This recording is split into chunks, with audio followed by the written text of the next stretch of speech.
Hey everybody, GReimer here, coming at you once again from the Lost Isle Zoo here on the ZAWA Together server. Boy, this project is taking forever, but we got to get back into it. All right, let's just jump right into it. All right, so last week we built the Kanako. I don't know how to say it. This thing, the llamas that lived down in South America or so. We built this exhibit right here. Now it doesn't have any trees in it because apparently there's really no trees in that area, at least not where they like to reside. So that's the reason why it's just kind of open with a bunch of shrubs and stuff. But you guys, oh, that's the servals. Sorry, they make some weird noises. You guys did a great job once again naming these critters down in the they're not really critters, they're actually like full-size animals in the comment section of the last video, so thank you for that. We're gonna get to naming those in a little bit, but I do want to point out where I'm planning on working on today. I've been doing some work in between episodes, and I filled in all of this. All right, in fact, if you pull up the map here, all of this I filled in this huge section right here. Right, so there was like a little spot right here that I had to fill in between the exhibits here. And then this is the Andean bear exhibit right here, and then this is the Kanako, or what, however you say that, Quantico weird llama things that we built the exhibit for last week. And I built all of this. I built this in, filled this in here, and we got this. So, like, this in here is what it looked like before. Like this huge top part right here, I kind of had an overhang started, and then I filled in all this part here. I built this path kind of connecting in between it here. And so there's going to be another interior part to the volcano right here. All right, it's going to take a lot of work. I plan on doing a little bit of that work today, actually. Oh, look at that, I got a little hole right there I missed. But yeah, you can see that then leads out to here, which actually connects to the end of the tunnel here that we already have built. This is the fennec foxes right there. There's one right there. There should be another one in there somewhere, I thought. I only see one on the map. Huh, where'd my other Fennec Fox go? I thought I had two in there. Well then, that's not good. Anyway, so, yeah, there's only one gorilla I see on the map here too, but, oh yeah, no, there's more down there. Never mind, I see more, never mind, I see more. I don't know where the other Fennec Fox is, though. That kind of is alarming to me, because, those things are adorable. Anyway, so this is where the tunnel comes out from that cuts through the volcano. There's all sorts of animals in there, and then it's gonna exit the volcano right here and go back outside. But there is gonna be this other extension that you could go and head this way too. So, little fork in the road right there. But that's the plan. All right. So now we got to get to naming some of these Quanacos. I'm gonna look up how to actually say this. It's something that's been bugging me. Guanaco. Guanaco. Okay, that makes a lot more sense. All right, so let's name these guys. At least I think one of those pronunciations I was saying was actually correct. All right, but to name these critters, or I keep calling them critters, they're not critters. To name these full-fledged animals, I gotta give a big shout out to Captain Astral out there. We're gonna name this one Rough with an OU, Rough Stuff. All right, I love that name. I thought that was adorable. So we're gonna name one Rough Stuff for sure. Big old shout out. Thank you, Captain Astral. And for the second one, we're gonna give a shout out to Star Nanny out there for naming this one Fleet Feet. Because apparently their main, ooh, there goes the anvil. Their main defense is to run away. So there it is, Fleet Feet. Perfect. Never happened. Ooh, almost hit that tree. Coming in for a landing. Alright, now I don't think these things are going to attack me. I'm pretty sure they're friendly. After all, Fleet Feet is one of their names. They run away from predators. So let's just slap this down here. And we're going to open that up. There he is. Look at him. Look. Oh, he does attack me. He does attack me. What the heck? These things are vicious. Alright. I was wrong. Apparently he doesn't like me being that close to him. Anyway, Fleet Feet, there he is. He doesn't really live up to his name, though. I think this is actually a she. I think both, well, I'm not too sure, actually. Maybe they're not. I think maybe they're dudes. Maybe they're aggressive. Alright, let's get the other one out here. Oh, I think this one's a baby. Oh, I can ride them or something, too. Okay, well, that's good to know. So, even though they attack you, you can ride them. Maybe it was just hitting me because it's mad that I trapped it in a cage for months. Sorry about that, by the way. But welcome to the zoo. Alright, so there we go. We got Fleet Feet and Rough Stuff here. Awesome. These are from Wonders of the World. Interesting. Alright, well, welcome to the zoo. Enjoy your stay. Okay, for today's episode, though, I do want to kind of... I have a couple of animals that I have had just kind of sitting for a while. and they're not really modded. They're not really modded animals. I mean, it's not the first time I've built an exhibit for a vanilla animal. We have a fox exhibit after all. But I kind of want to, on the topic of these guys here, I kind of want to build a llama exhibit. And the reason why is because I have the Wandering Traders llamas. And I guess I kind of would like these to be more of like a walk-in area. But, see, I'm thinking about like building something over here, but I don't really want to put llamas in a cave. It's pretty, actually, that's a really good band name. But I don't really want to put llamas in a cave. I want to keep them out in the open. How am I going to do that, though? I don't really have a whole lot of space over here. Hold on, let me look around a little bit and see if I can't find some terrain for these guys. I mean, it's right between the raccoons. Is there a spider in there? There's totally a spider in there. Are the raccoons okay? They're hiding on the other side. Like, yeah, no, we're out of here. It's right between the raccoon and the Andean bear exhibit. He's still in there, just chilling. And right across from the African wild dogs. I could actually clear this out and have it be like a little petting zoo-ish area. You know, like, well, just a little llama area, actually. That's not that bad of an idea. I would say that this is going to take some epic time-lapse, but to be honest, it's not going to take that much. I am just going to kind of flatten this out here and then just bring the terrain down, and that's going to be it for right now. Ta-da! Alright, so that did not take all that long to do, actually. That would have been a really short time-lapse. It would have been like 30 seconds.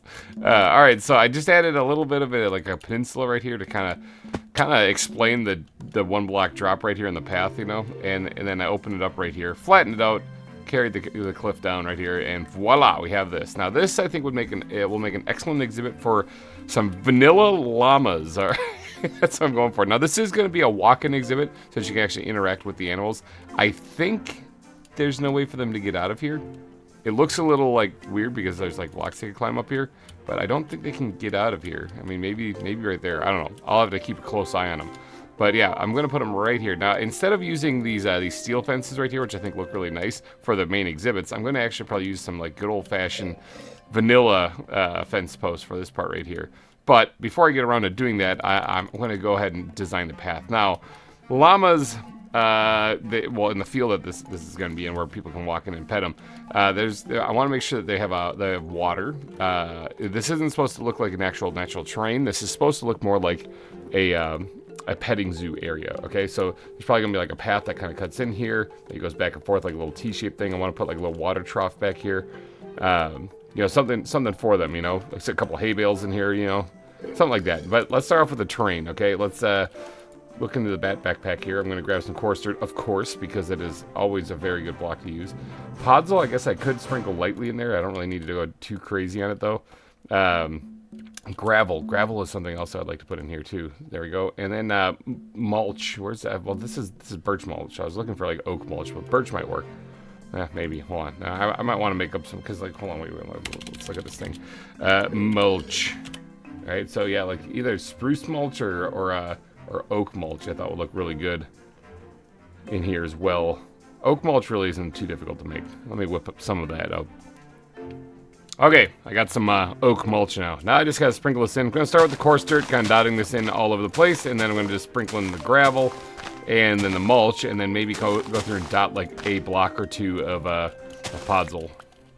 Coarse dirt, mulch, gravel, podzol. All right, so let's be real here. The podzol probably represents poop. Anyway, so that's the terrain done already. Now there's no elevation change in this one really, because this is a walk-in exhibit for the llamas. So I'm not really going to be doing any of that stuff. But I do want to actually get to doing some decorating now. I can probably get rid of all of these blocks in my inventory that I don't need, like that and that and that, and there's a whole lot more. There we go, cleaned up pretty nicely. Okay, so I want to build like a water trough back here, and for that I'm going to need some probably spruce. I need some spruce trap doors, because I'm going to actually make like a vanilla looking one. This is it's a modded mod pack, or it's a mod pack here, but I'm making a vanilla build, which is very strange. All right, let's go ahead and make ourselves a couple of these guys, and then if I go back here, I can place them probably like here, maybe. I'll make like a little water trough back here for the llamas, like so. And then you can just raise this up like so. And you can just put in water right there. Although, actually, what I could do, because I think I can waterlog trapdoors in this, put it right there so it actually looks like it has a back. Let me grab a bucket real quick.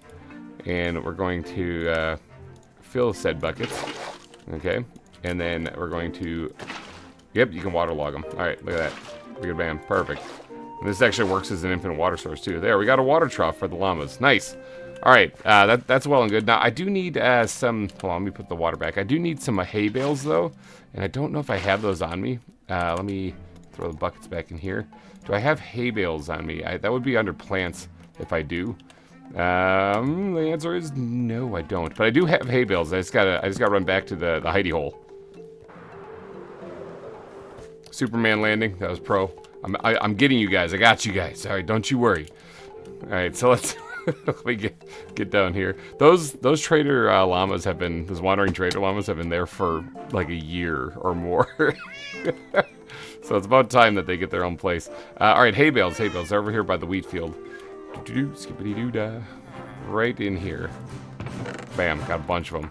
All right, let's go put some hay bales in there. All right, now I got to make sure that this doesn't provide them a way out of here. You know, like I don't want them to be able to escape. So... Let me just kind of pile these guys up in the corner a little bit. And then maybe we'll actually sprinkle a few. This will be like their feeding area in the back, you know. So we'll put a couple actually embedded in the ground even. Like so. And maybe we'll bring that out a little as well. So like right there. Yeah, and then maybe even off to the side-ish a little bit. Like right here. Perfect. Yeah, I think that looks pretty good. I think that looks good. Alright, so there. They got food and they got water. And there's no real way for them to escape. They're all pressed against that back cliff right there. So I think now it's time to kind of get to decorating some of the terrain and adding like the fences and whatnot. Let me actually take a peek in the squid backpack. Do I have any fences I can use? I have some oak fences. I have some spruce fences. They wouldn't look too bad. I have oak gates too, which would probably be best. Probably using gates would probably be a good idea. I also have fur. I have a lot of fur. Ooh, fur actually might work because it's kind of like sun faded. I kind of like that. Maybe I'll sprinkle in a couple oak fences in there as well too. So let's put in the fence. Voila, fence. We'll call it a fence. There we go. So I got a nice big opening to get the llamas in here. Now, as far as like an area where, because I could also like keep them tied up to the leads right now so they don't wander around. That would be one way to ensure that they don't get out of here too. I don't think they can. But that'd be one way to do it as well. That way they don't wander. But I could give them like a little corral, you know, for them to walk around. Like put a little line of fences in the middle of this, you know, and then maybe I could give them a little bit of exercise, like something like that. And I don't really like that. Hold on, I need to get some gates in here though because that's gonna break it up a little bit. Where's the squid backpack again? Squid backpack. I need you desperately in my life. Let's get some oak fences here. And maybe we'll break this up just a little bit just to give it a little different look. Like this. Yes, here we go. This will look a lot better. Like that. And then just to make the diversity of the fences mixed in here, we'll put a couple of fur fence posts in there. Like that. There you go. Bam. A little added detail to the place. So that acts as like a little corral for them to wander around. Now, if they are wandering around, if they're walking around in circles and stuff like that, they're probably going to mat down the grass. So we're going to add in a couple of path blocks here just to kind of make it look like they've been walking around here. Something kind of along the lines of that. I think that looks pretty good. I think we're ready to start adding in a little bit of foliage. Now, it's not going to have like crazy amount. Let me take a power nap here so, you know, creepers don't be creeping. But I think I don't want to add like a crazy amount of foliage to this place or nothing. Let me get the squid backpack out here and just yeet a lot of this stuff back into there. Yeah, that's pretty good right there. Let's open the plants backpack up here and we'll take a peek at what we got. Now, Agavoid, I have one of these things. Sweet, we're gonna throw that in here somewhere, maybe, possibly. Nope, never mind, I'm not going to. It doesn't go on anything. Must go on sand. All right, let's, I was just gonna try to get that out of my inventory. All right, let's get Johnson's grass in here because you know it's going to fit somewhere, like right there even. I don't want it to do like too much like, again, natural terrain. This isn't supposed to look like a natural habitat for them. This is supposed to look like a petting zoo area. So I don't really want to go too crazy with like bushes and stuff like that in this area. So tall grass primarily, or like grass, you know, is primarily it. Maybe we can sprinkle in a couple of these bits of prairie grass and stuff in the corners too. Like kind of do something like this, you know. Just nothing too crazy though, because again, this isn't supposed to look like natural terrain. It's supposed to look like a petting zoo area. So a couple bits of those things. I don't know if there's anything else really that I want to go crazy on. A dead bush or two maybe possibly would work too, especially like put one right there. I don't know, and maybe one over here. Yeah, again, nothing too crazy. I'm keeping a lot of the foliage out of the middle because the llamas would have trampled on those things. So, I think that might be it for as far as the crazy foliage. I guess the rest is just tall grass. Dune grass? Oh, dune grass might work. If I can put, I think this goes on sand also, so I don't think I can put it on anything in here. Never mind, dang it. Dune grass is so cool. But, all right, I think that might be it. I mean, I do have like short grass I can also add to like areas a little bit further in. Oh, that goes on mulch. That's very interesting. That way, even where the trampling, you know, short grass being there would make a little bit of sense. Okay, so there we go. Got some short grass put in there. Perfect. And then let's take, go with maybe some taller grass. I'm thinking in the corners. That might look a little bit better. All right, so taller grass does not mean tall grass though, because so I'm going to actually hand place this stuff. I'm thinking something kind of along the lines of this, because I don't actually really want them to have tall grass in here. That's not really the point, you know. This is supposed to be just kind of like a field for them to be in, so it would have been reasonably well kept, you know. So I don't really want to go too over. This is actually looking really good. Hold on, let me take a big step back. Yeah, little place for the llamas. This will work. Yeah, this will work really good. I think that's about all I got to do for the tall grass, too. I don't really want to add too much. I don't really want to go berserk with it. Maybe one more right there. Yeah. Chef's kiss. All right, so that's all I really got to do for the grass. I think the foliage is basically done. Maybe they'd like a flower or two in there because their lives are probably going to be pretty boring. So let's see what let's see what we can put. Maybe some of these azur boulé in there. I can throw in that. I don't know how to actually pronounce that. Let's just throw a couple of these things in here just to kind of give their life a little bit of excitement. All right, yeah, I think that's good. I think that's good right there. Any other flowers that I can sprinkle in here a little bit just to kind of, that would make it look good. It's supposed to be in like in a field, so we're talking like oxy daisies maybe. Nah, I think that's probably pretty good. That's probably good. I think that's good. Now the no exhibit is complete without a couple of pebbles put in here, and so I'm absolutely going to go through and sprinkle these things in as well. And then I'm probably even going to throw a heat rock or two in here as well, because I think those look really cool. Grab that, and then there's these heat rocks right here, and especially like on these like little ledges where these rocks are. You know, put a couple right there. Yeah, like that. I think it looks really nifty. Okay. Well, I'm in a very unique position because these things are not in cages, although I can move them into cages to move them over here. I could also walk them. I could also walk them with leads, because I have a bridge. And I got the time, and I could go connect them into here. Now, I am going to need 2 names for these things. I think this exhibit is done. I think this exhibit is already done. That was actually a rather easy one to build. But I could walk them over here, and I think I'm going to do that. Oh, I think I'll take them around the lava. Like, I'll take them the long way as I'm cutting through here instead of walking across the dangerous bridge with the boiling like lava underneath it. I'll walk them down this way. There's a way around. So, yeah, let me just go grab these llamas and drag them over there. I need 2 names, people, in the comment section, if you don't mind. Name the llamas. And if you don't mind, name one of these guys Cusco. Okay, I'm thinking that'd be a good name for him. Cusco, for this one specifically. Now, they're just named Llama right now, but that's boring. So name them Cusco. These guys have been over there for so long, it's ridiculous. It's about time they get their own exhibit.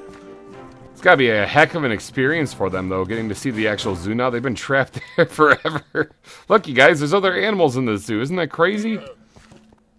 Where are my kangaroos? Oh, there they are, right there. I was walking by, I was like, I don't see the kangaroos anywhere. Okay, yeah, no, they're in there. All right, you two. This is the part where we're going to detour, because I don't trust you walking across that bridge. You turn into charred llamas. But by taking the scenic road, you get to see the orangutans. They're bouncing up and down over there. What do you guys think? Orangutans, cool, huh? All right, let's get you to your exhibit so you'll never see them again. There's the goats and the sheep. The goats and the sheep, those things are kind of along the lines of what you guys are. They're sort of like a mix of both of you. Oh, I got to finish this part right here. Huh. This is why I walk through the zoo every once in a while. Get to see the parts that I didn't finish. And here you guys are. Home, sweet home. Let's get you inside here. Okay, man. And we'll tie you up to this one right here for right now. just to have you secured. Welcome to the zoo, you guys. Oh, I don't have any like shelter for you guys. Hold on one second. Let me fix that actually. Maybe like right here we can put a little overhang thing for them to rest in. There you go, like something kind of like that. It's nothing too fancy. It's just a little something. But if we are gonna do this, I gotta kind of make a bedding for them. Now the mulch could actually probably stay in here, come to think of it. But we're gonna sprinkle in a little bit of hay bales in here as well. Just something. Mat that down right there. Get this out of here. Although that does represent the poop, so maybe I want. Here, let's remove that actually. Maybe I might want to keep that. There you go. Maybe they had a little accident while they're in there. Let's pop this bad boy out too. Look at that. There's a hole in the ground here, Lila. I just need a block of some kind to block that up. There we go. And then we're going to throw in another hay bale right here. And then that should take that out, put some more hay in there. Yeah, there we go. Got a little shelter for them now that they can just kind of go and lay down and bed in, you know, to stay out of the heat or maybe sleep at night. So there, they got a spot. Okay, now I think the exhibit is done, and the sun is setting. Oh boy, okay. Creepers be creeping. Power nap time. All right, I think that is going to do for the llama exhibit, though. So if you guys do think this is a good llama exhibit, let me know down in the comment section. If you don't, let me know in the comment section. I'm going to get out of here, though, so thank you guys so much for donating your eyeballs and ear holes to this episode of ZAWA. I will be back next week with more for your eyeballs and ear holes to enjoy. So thanks again for watching. Have yourself a wonderful rest of your weekend, and I will see you guys next time. Bye-bye!